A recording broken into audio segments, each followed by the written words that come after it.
자, 이번에는 인생을 바꾸는 호르몬, 도파민에 대해서 알아보도록 하겠습니다.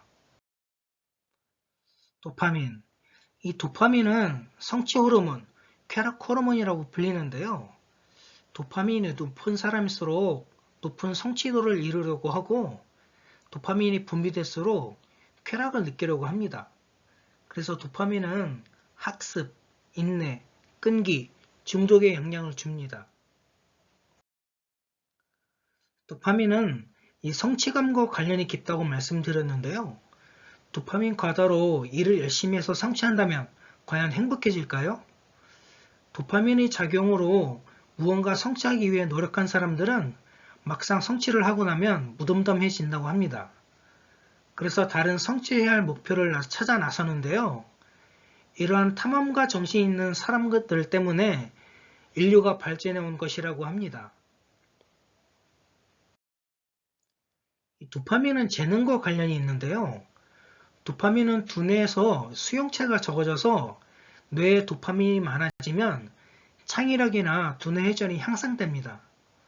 하지만 지나친 도파민 과다는 조울증이나 조현병에 영향을 주는데요.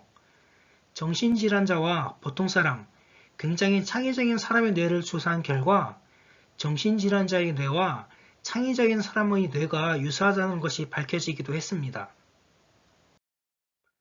따라서 굉장히 창의적인 사람은 양극성 성격장애, 즉 조울증을 가진 사람이 될 수도 있습니다.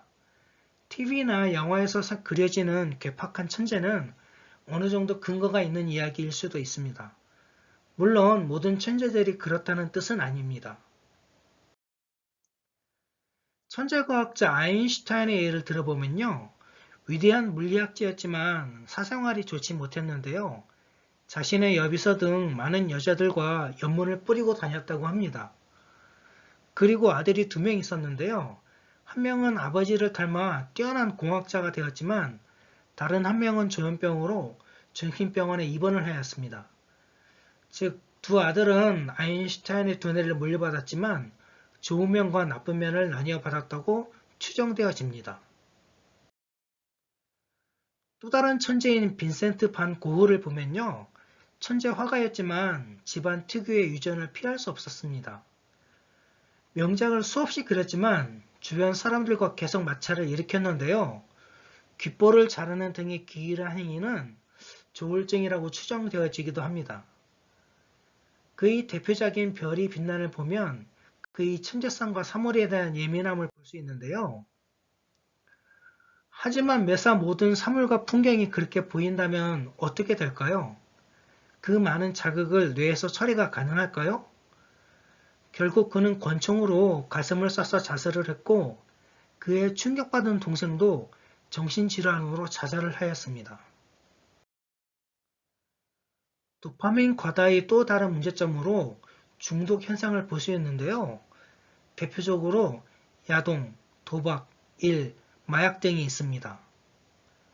야동 같은 경우에 야동을 접하면 접할수록 더욱 새롭고 자극적인 것을 찾는데요. 이성을 볼 때 나오는 도파민이 모니터에서 나오는 야동을 볼 때마다 분비되기 때문에 뇌가 망가지고 그러다 결국 현실의 이성에 관심을 잃는 현상까지 발생합니다.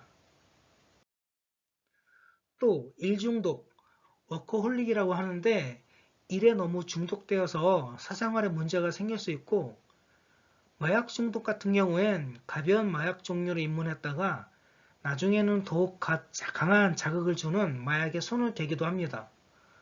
그리고 도박도 도박 욕구의 자제가 불가능하게 되는 중독 현상이 될 수도 있습니다. 이러한 도파민 중독은 해결하려면 어떻게 해야 할까요? 뇌의 가소성이란 말이 있는데요. 뇌는 나이 먹으면 굳어진다는 말이 있지 않습니까? 그런데 그게 아니고 나에 관계없이 계속 유연하게 환경에 따라 바뀝니다. 즉 자극을 주는 대상을 끊어버리면 도파민 중독에서 벗어날 수 있습니다. 중독을 끊는 것은 대단한 의지가 필요하기 때문에 꾸준히 노력을 해야 하는데요.